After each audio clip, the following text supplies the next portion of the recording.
This evening, City Hall to maintain law and order in Stabroek Market.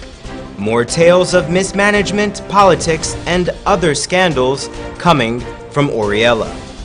Joy Agnes seeks to make Guyana a destination wedding hotspot. Gawu hints at a possible nationwide protest if government ignores their demands. In the region, in St. Lucia, grave robber to face trial this week. And internationally, Syrian government accused of using chemical weapons in an attack that killed 58 of its citizens.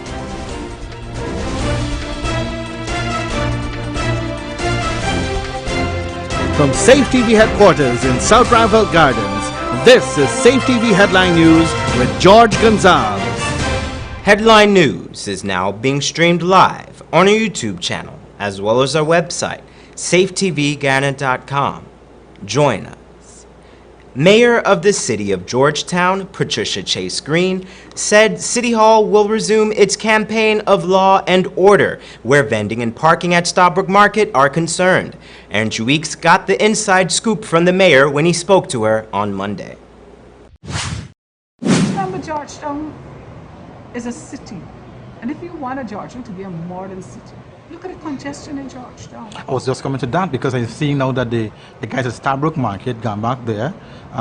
They gone back parking, the taxi service are back on the tarmac that you yourself cleared a couple of months ago. We have to go back and clear it. Georgetown is congested. The vending going back on the pavements and taking over this. No, we're looking at it because we have to maintain some law and order in our streets. Mayor of the City of Georgetown, Patricia Chase Green, Stabroek Market, which was cleared of drivers conducting unregistered taxi services around the Nebuco area, have all gone back, encumbering driveways and walkways. Vendors on Water Street, Regent Street, America Street have all returned. Hair and nails technicians are also back to their original spot.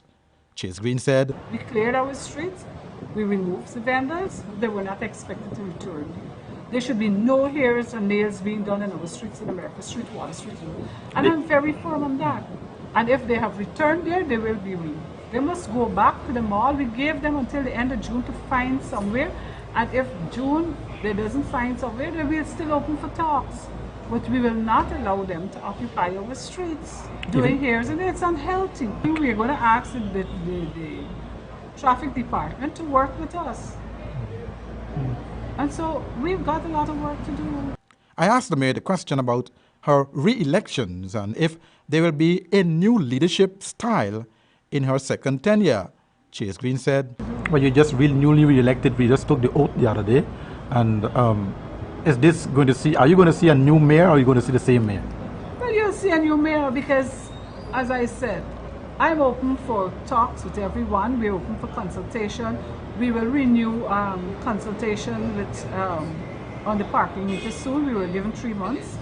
And so we're going to have consultation with everyone and show them what it is. In the discussion, we spoke about the parking meters and the need for the parking meters. And so we're moving forward. Okay. But this is not the parking meter, this consultation. We'll have separate consultation.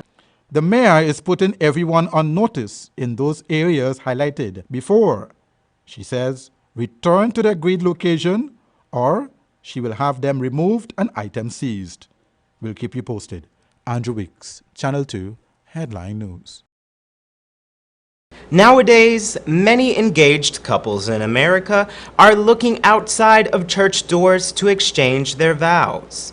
Enter Joy Agnes's Love and Sunshine Destination Wedding Conference, Guyana.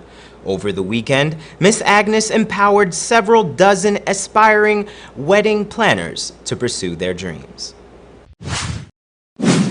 According to XO Group, Travel Agent Central, in 2015, around 350,000, or 1 out of every 4 American marriage ceremonies for that year, was considered a destination wedding, with the average couple spending around $10,000 US. Honeymoons, destination weddings, and romantic tourism comprise a multi-billion-dollar industry worldwide. Inspired by luxurious, once-in-a-lifetime trip opportunities, couples are willing to spend significantly more for their weddings and honeymoons than for ordinary holidays. Each year, destinations such as Mexico, the Bahamas, Costa Rica, and Jamaica attract thousands of couples to wed. But will Guyana be able to one day count itself among the wedding tourism hotspots?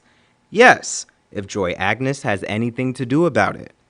The CEO of Joy Agnes Events over the weekend held a workshop for event planners. While this is the first of such an event in Guyana, Miss Agnes has held this workshop in Florida and Suriname. Now, after 3 years, she explains why she brought the conference to her homeland of Guyana. It all came about because I realized that there was a need for education in this industry.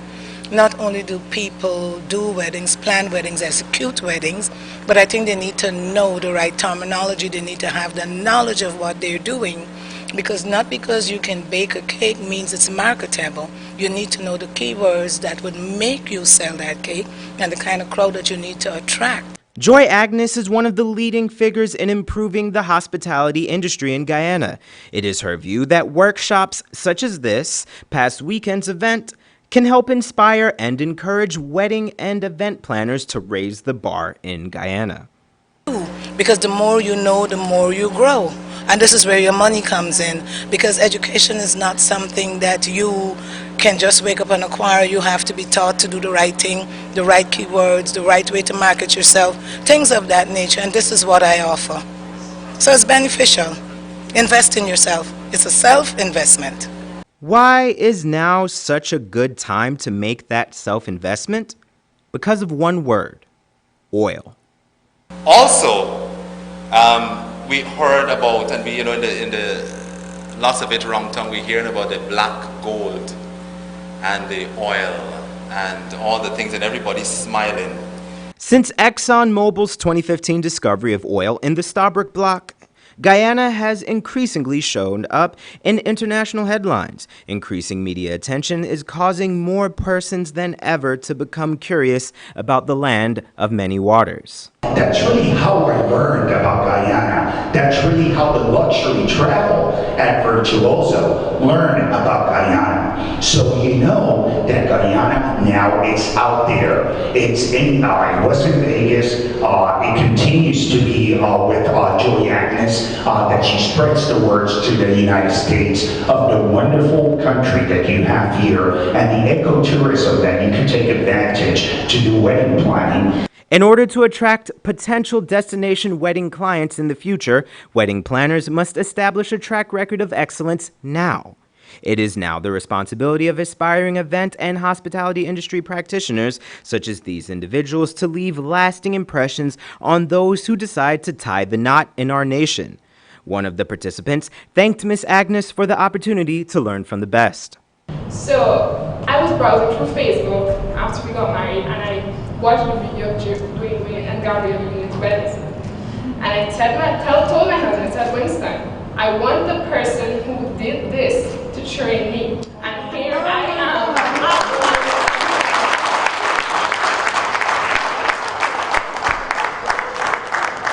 Here I am in this conference today.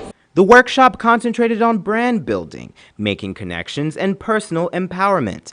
Attendees of the workshop were also given assignments to help jumpstart their businesses. Joy Agnes intends to make this workshop an annual event in Guyana. As an event planner for over 26 years, she is committed to offering aspiring wedding planners with the guidance needed to make unforgettable, once-in-a-lifetime memories. Memories that couples will always associate with our dear land of Guyana. Don't touch that dial. Coming up on Headline News after the break, murderer of Guyanese NYPD officer convicted, and Gawu hints at possible nationwide protests. Sometimes there's just too much information to keep up with when you're pregnant. What you should and should not eat, what kind of exercise is right for you, how to handle mood changes, even how to determine when it's time for delivery. Don't let your pregnancy be a burden. Watch The Baby Story on Safe TV Channel 2 every weekday from 9 a.m. to 10 a.m. Now you can know all you need to know from conception to delivery when you watch The Baby Story on Safe TV Channel 2.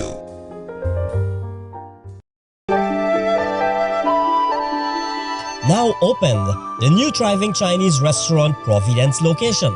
Perfect for large events, exquisite menus featuring traditional Korean, Chinese and Western cuisine, elegant grand dining room and seats for over 500 persons. Also additional seating on the upper flat, luxurious VIP rooms and an elevator for your comfort. The new thriving Chinese restaurant second location above Massey Supermarket, Amazonian Mall, Providence. For reservation call 623-4097 or 657-9067. Footsteps is about to kick off your Easter with its massive Customer Appreciation Day sale. Yes, for Easter, enjoy wholesale prices at any of Footsteps' 2 locations on Wednesday, 12th April for the entire day. No discount card needed to get great savings. It's Footsteps' massive Customer Appreciation Day on Wednesday, 12th April. Footsteps, bringing it all together.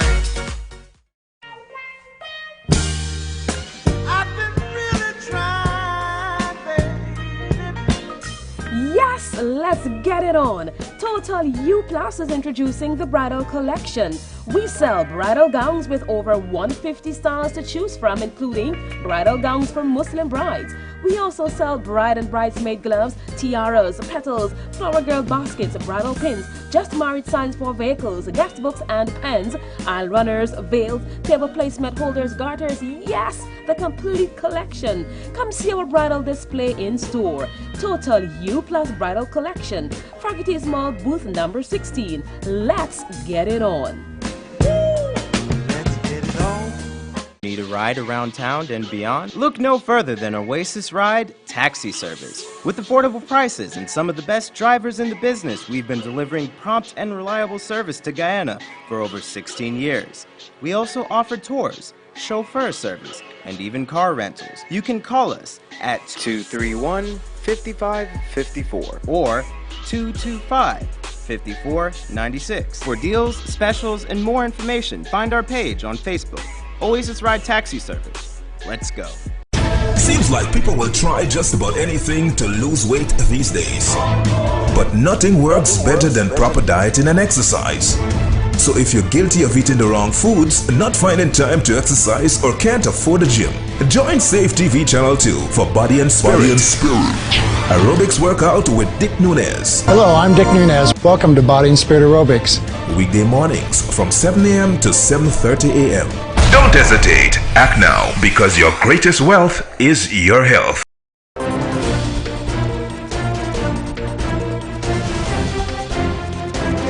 4 village councillors from Orealla Council have resigned from their posts, prompting Minister of Indigenous Peoples Affairs, Sidney Allicock, to meet with the councillors to solve the problem. Andrew Weeks reports that serious financial mismanagement and politics are overshadowing the work of the council. Since we reported of the many financial governance problems facing the community of Orealla and Saporita, Day 2 of the visiting team from the Ministry of Indigenous Peoples Affairs met with the full council to solve the governance issue. Permanent Secretary Mr. King told the councillors that their system of financial accountability, which is one of the biggest problems for the community, must come to an end now. So I want us to fix 2 things. 1, what is the council? And 2, what is the finance committee that will ensure confirmation to a smooth and nice, transparent system of utilization and accounting for financial resources. Too much? Unreasonable? I believe, based on what we heard for the last couple of hours and our experiences in other villages, if we fix those 2 things, we might very well be able to use this as a model case for fixing other villages. Because we're getting similar problems too. So we make the finance committee separate and apart from the executive power of the chair, or Tushao, who will have oversight responsibility, approving responsibility.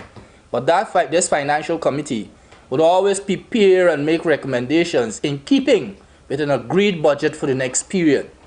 Yeah? First Vice President and Minister of Indigenous Peoples Affairs, Mr. Alicock, told the councillors that their politics are also affecting the development of the community.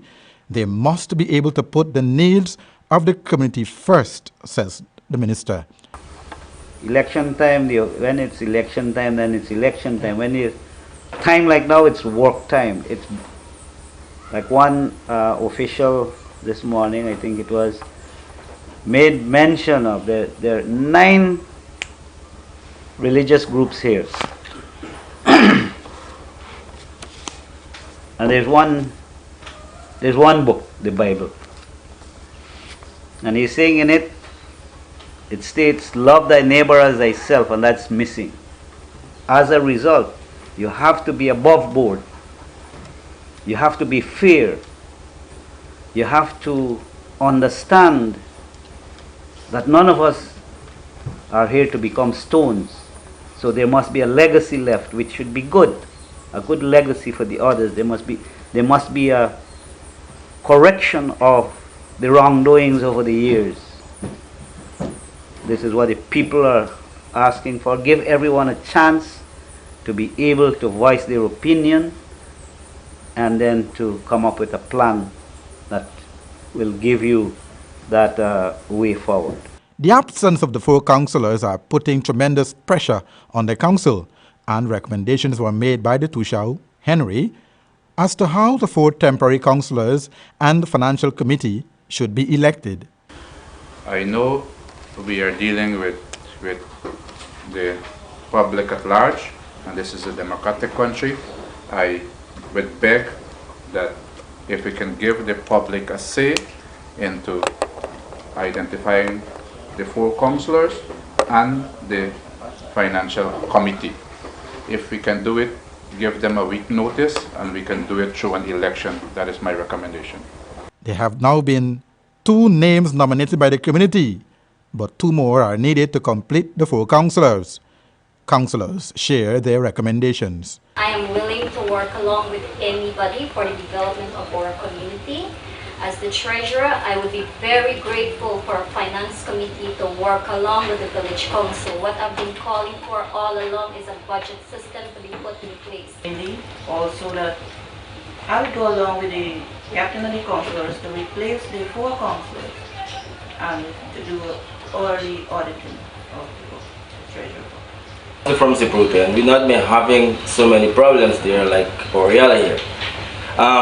But what I would say as a member of the body of the council from Orealla Zipuruka, that I'm willing to work along with whatever council, because actually this is my 3rd term in the village. Last Friday, March 31, the body elected its 4 councillors and finance committee. Now, the work of Orealla Separator is back on track. Andrew Weeks, Channel 2, Headline News. Thanks, Andrew.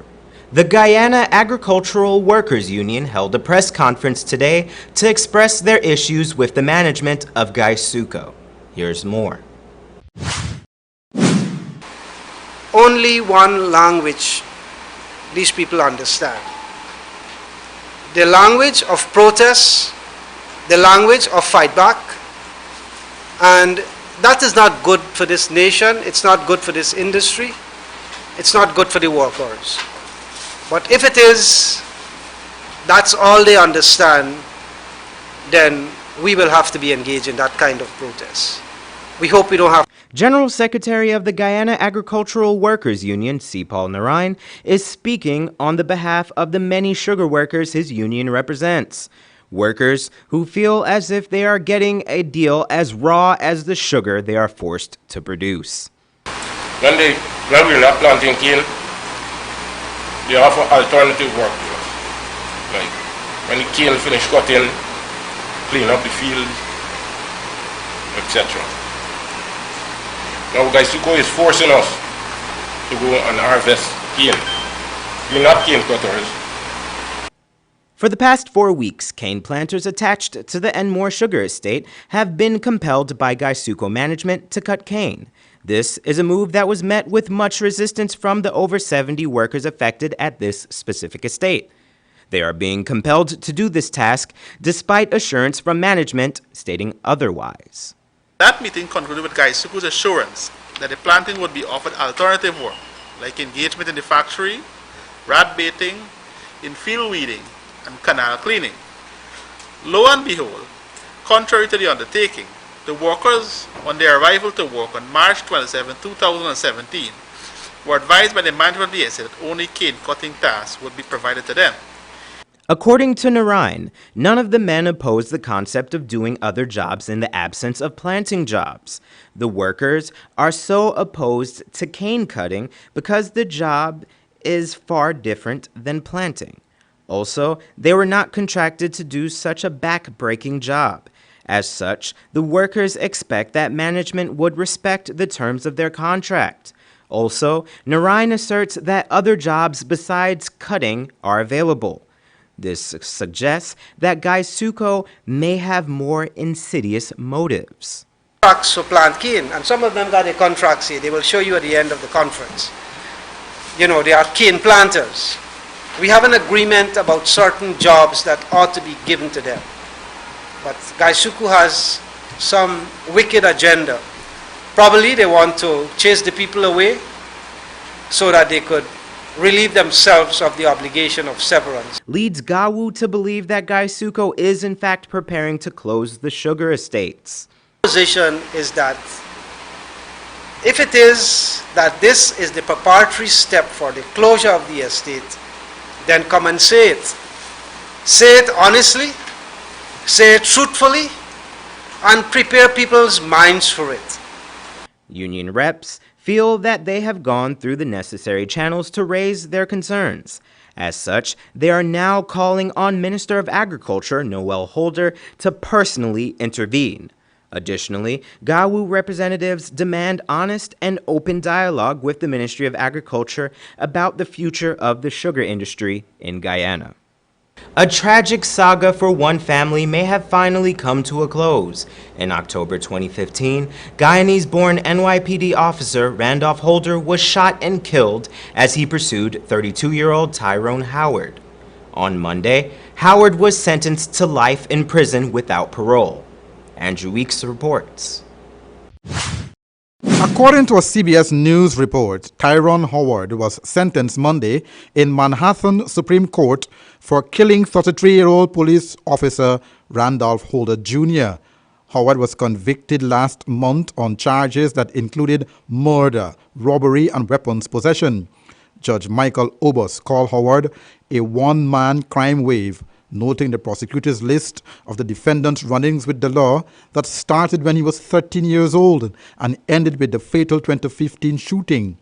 Moments after the sentencing, Patrolmen's Benevolent Association President Patrick Lynch thanked the judge for imposing the maximum sentence. He spoke to the press. We thank this judge for taking this case for what it was, an attack on all of society, an attack and killing of a hero police officer. We thank him for giving this jackal life without parole so he can never hurt another person on our streets again.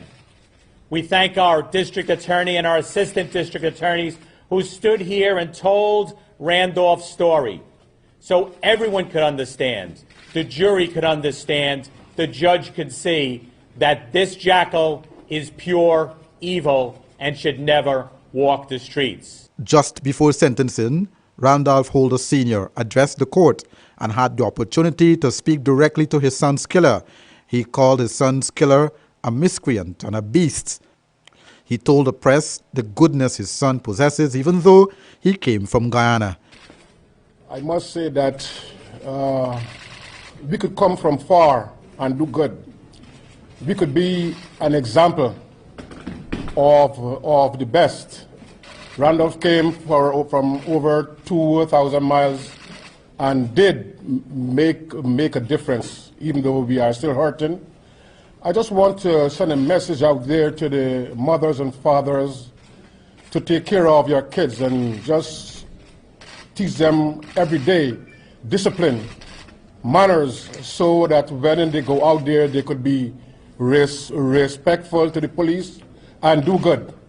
I must say thanks again for NYPD, Mr. Lynch, the DA, for making this case a success. Thank you. When asked how he felt making those statements and what his feelings were after the sentencing, Holder said, I wouldn't feel good. I don't want to see him. Yeah, you did. I saw him before. I don't want to see him again. I don't want to get back there. How do you feel towards that man right now? How do I feel? Towards that man, sir. Repeat that? How do you feel towards the beast? It's not a good feeling. He should be sent away and never see the light again. Unfortunately, as Mr. Lynn said, he will see the light through the bars of the prison. Holder and his partner approached Howard as he was on a stolen bicycle on an East Harlem street in October 2015. Howard fled on foot and then pulled out a gun and shot Holder in the head on a footbridge over the FDR Drive. Howard had been involved in the gunfight with rival drug dealers just before he was confronted by two officers. At his emotional funeral, Officer Holder was praised as a guardian at the gates of New York City and afterward a guardian angel at the gates of heaven. Prosecutors said Holder was struck down by a man who lived a life of crime and was convicted of 6 separate felonies. Holder was retrospectively promoted to detective at his funeral by then Police Commissioner Bill Bratton. He was also issued a new gold shield with the name and number of the badge worn by his father, who is a retired police officer. Members of the NYPD who gathered at the courthouse ahead of the sentencing applauded as Holder's family left the news conference. Andrew Weeks, Channel 2, Headline News. Thanks, Andrew. Don't go away. Still ahead, we have our regional and international news. Sometimes there's just too much information to keep up with when you're pregnant. What you should and should not eat, what kind of exercise is right for you, how to handle mood changes, even how to determine when it's time for delivery. Don't let your pregnancy be a burden. Watch The Baby Story on Safe TV Channel 2 every weekday from 9 a.m. to 10 a.m. Now you can know all you need to know from conception to delivery when you watch The Baby Story on Safe TV Channel 2. Need a ride around town and beyond? Look no further than Oasis Ride Taxi Service. With affordable prices and some of the best drivers in the business, we've been delivering prompt and reliable service to Guyana for over 16 years. We also offer tours, chauffeur service, and even car rentals. You can call us at 231-5554 or 225-5496. For deals, specials, and more information, find our page on Facebook. Oasis Ride Taxi Service. Let's go. Footsteps is about to kick off your Easter with its massive Customer Appreciation Day sale. Yes, for Easter, enjoy wholesale prices at any of Footsteps' 2 locations on Wednesday, 12th April for the entire day. No discount card needed to get great savings. It's Footsteps' massive Customer Appreciation Day on Wednesday, 12th April. Footsteps, bringing it all together. Seems like people will try just about anything to lose weight these days. But nothing works better than proper dieting and exercise. So if you're guilty of eating the wrong foods, not finding time to exercise, or can't afford a gym, join Safe TV Channel 2 for Body and Spirit. Aerobics workout with Dick Nunez. Hello, I'm Dick Nunez. Welcome to Body and Spirit Aerobics. Weekday mornings from 7 a.m. to 7:30 a.m. Don't hesitate. Act now, because your greatest wealth is your health. Now opened, the new thriving Chinese restaurant Providence location. Perfect for large events, exquisite menus featuring traditional Korean, Chinese and Western cuisine, elegant grand dining room and seats for over 500 persons. Also additional seating on the upper flat, luxurious VIP rooms and an elevator for your comfort.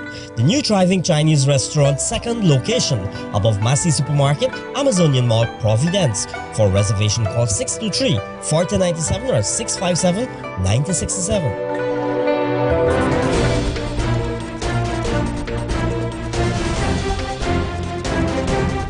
In news from the region now, in St. Lucia, one man accused of unlawfully exhuming human remains appeared before the courts on Friday. The alleged grave robber could be facing jail time if convicted. HTS News Force reports. 64-year-old Latok resident Vincent Philomen, also known as St. Pre, is a truck driver employed with the Castries Constituency's Council for the past 16 years. He was transferred to the Shock Cemetery 2 months ago. According to sources, a report was made by another CCC employee that Philomen was seen leaving the burial grounds with a human skull. A search warrant was executed at his Latok home on Thursday, March 30th. While the alleged remains were not recovered, the 64-year-old man was arrested and charged for the offense. Charges were preferred under Section 44(1) of the Burial and Cremation Act No. 11 of 2016. The Act states that a person shall not exhume human remains which have been interred in a burial ground without a removal permit. Vincent Philomen, represented by attorney Alberton Richelieu, appeared before the 1st District Court Friday morning. He was granted bail in the sum of $1,000 cash or suitable surety. Philomen is instructed to surrender all travel documents and is not permitted to leave the state without the court's permission nor apply for new travel documents. He is to report to the Central Police Station every Wednesday between the hours of 6 a.m. and 6 p.m. The 64-year-old is further restricted from being within 100 meters of the Shock Cemetery. He makes his next court appearance on May 11th. Anyone found guilty of contravening Section 44(1) of the Burial and Cremation Act is liable on summary conviction to a fine of $10,000 or 2 years imprisonment. Miguel Favre, HTS News Force. And internationally, the Syrian Observatory for Human Rights reported that at least 58 people have been killed and dozens wounded in a suspected chemical attack on a rebel-held town in northwestern Syria. Later, aircraft fired rockets at local clinics, treating some of the survivors, medics, and opposition. The Syrian government has repeatedly denied using chemical weapons. BBC reports.